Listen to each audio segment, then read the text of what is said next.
Kakaibang puto ang ating gagawin ngayon. Ito po ay Coco Pandan Puto. Napakasarap nito at lasap na lasap ang puro na coconut milk and pandan flavor nito. Tara, gawa po tayo. Hi, I'm Dance and this is my channel.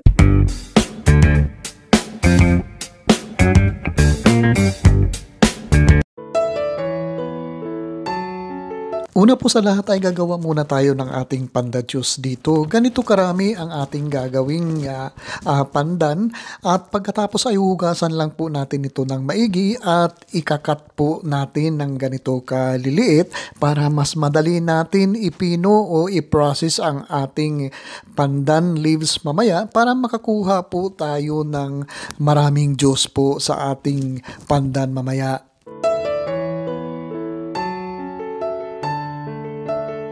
Ipapadaan po natin sa isang food processor ang ating pandan leaves po dito at kung wala naman po kayong food processor siguro ay pwede naman sa blender. Magdagdag lang po tayo dito ng 1/2 cup na water para mas mabilis po mapino ang ating pandan leaves po dito.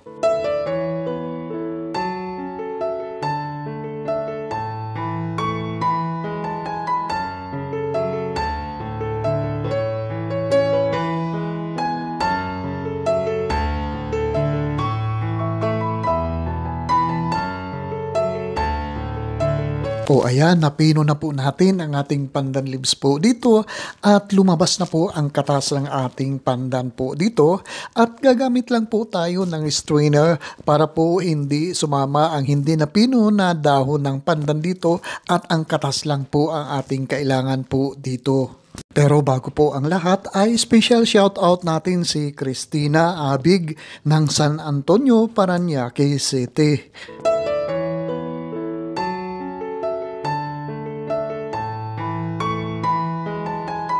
O ayan, nakuha na natin ang juice ng ating pandan leaves dito at itatabi muna natin ito. Sa isang mixing bowl naman ay maglalagay po tayo ng 1 1/4 cup na all-purpose flour, 1/3 cup na sugar, 1/4 teaspoon na fine salt, 1 tablespoon na baking powder, at saka imikos-mikos lang po natin sandali hanggang sa mag-well combine po muna ang ating dry ingredients po dito.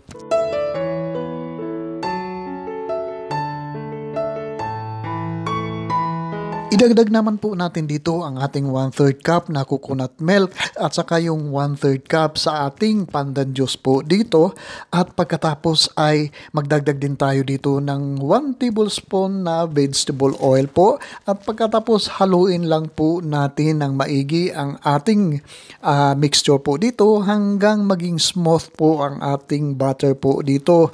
Pero kung kakailanganin pa ng liquid ang ating mixture po dito, kasi depende po yan sa absorption ng ating flour na ginagamit, magdadagdag lang po tayo dito ng coconut milk o kaya sa ating pandan na juice po dito. At mimikos-mikos lang po natin ito hanggang sa maging smooth ang ating butter na kagaya nito.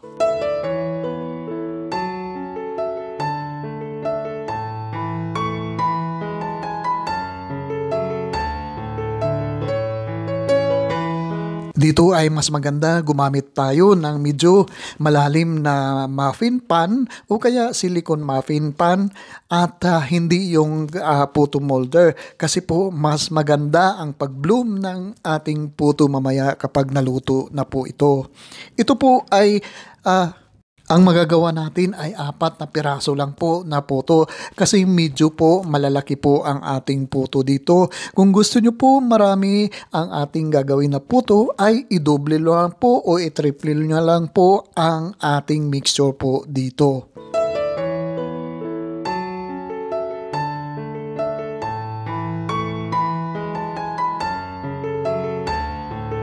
I-steam lang po natin ito ng mga 15 minutes at ito po ay siguradong luto pa at ito ay napakaganda ang pagbuka ng ating mga puto po dito.